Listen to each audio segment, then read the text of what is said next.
The three T20I series between West Indies and South Africa ended in a stalemate.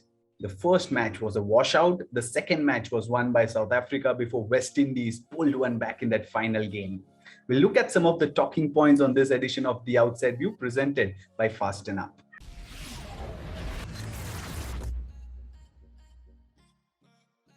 Before the start of the series, Stefanie Taylor was ruled out of the T20I series because she kind of came in close contact with a COVID positive case, and Anisa Mohammed was given the charge of the side. That is why my first talking point is of Stefanie Taylor and her importance to this West Indies unit. How important is she? Very important, because she not just contributes with the ball, but does her thing with the bat and also leads the side. Remember, she's experienced. We saw against Pakistan as well, kind of churning out those economical overs and also chipping in with the bat as well. So very important, Stefanie Taylor. And we saw West Indies miss her batting services in that second T20I when they were chasing 166. So very important player, very vital player, and could be key going into the ODIs after the series. The next point is, of course, about Laura Wolvaardt. I mean, how good is she? We saw her in the T20 World Cup last year, stepping up with the bat in the middle order. And in this series, it was a different beast mode for Laura Wolvaardt. Let's take a look at her numbers for this series. 3 T20Is, of course, but she scored 71 runs. But look at that strike rate in excess of 220. And that is when there are players like Lizelle Lee, Deandra Doughton in that series who are known for their power hitting, but Laura Wolvaardt taking the game away from West Indies on each occasion in the first two games. The first T20 was a washout, but it was Wolvaardt who turned that face of the South African batting innings when they posted 135. And in that second T20, of course, nobody can forget that 4 sixes in the last over against Hayley Matthews, who kind of was left scratching her head as to what to bowl to her.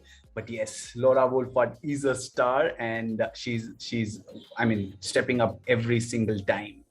Let's kind of move focus to the venue itself, the Sir Vivian Richards Stadium in Antigua, and it's just not being favorable for the players. We saw against Pakistan that the West Indies players were collapsing. I don't know if it's the venue, the surface, or the heat there, or the weather conditions, but the Chinel Henry, Shedian Nation all kind of collapsed in a game. Now in the first T20 of this series, Deandra Doughton was seen clutching her groin or a hamstring and walking out retired hurt in that first T20I.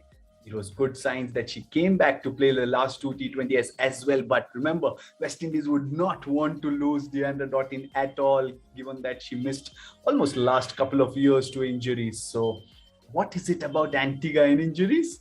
Only time will tell.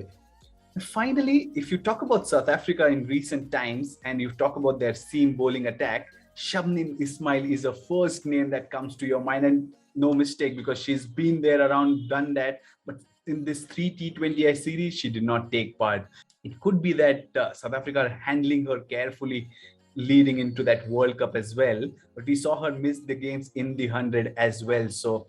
But Shabnim Ismail, is she 100%? Will she be able to do the job with the ball in the ODIs? We'll wait and see. But lastly, let's look ahead. 3 T20 is done and dusted. 5 ODIs are set to be played. And remember, every single ODI series from now on will be seen with the lens of the World Cup that is to be played in March next year. And it is with that in mind, we'll look at these 5 ODIs. Stefanie Taylor, of course, is expected to be back. Remember, she played wonderfully well against Pakistan, scored a century, picked up wickets. She was doing everything. And also Anisa Mohammed, who finished the leading wicket taker as well for West Indies in that series with 12 wickets. Key players, of course, but it's other players around them. Hayley Matthews, Deandra Doughton yet again, Kaishia and Kaishona Knight, and the likes could well decide the course of the series. And of course, for South Africa, it's a very strong outfit. We saw that the squad in the paper as well. It looks very strong. Chloe Tryon is back. Dane van Niekerk, of course, returns. So it's a very strong outfit yet again. And I also think that the 50-over series could be an evenly matched one. What will happen then? We'll wait and watch, and we'll catch you after the series with a review on this very show, The Outside View, presented by Fast&Up.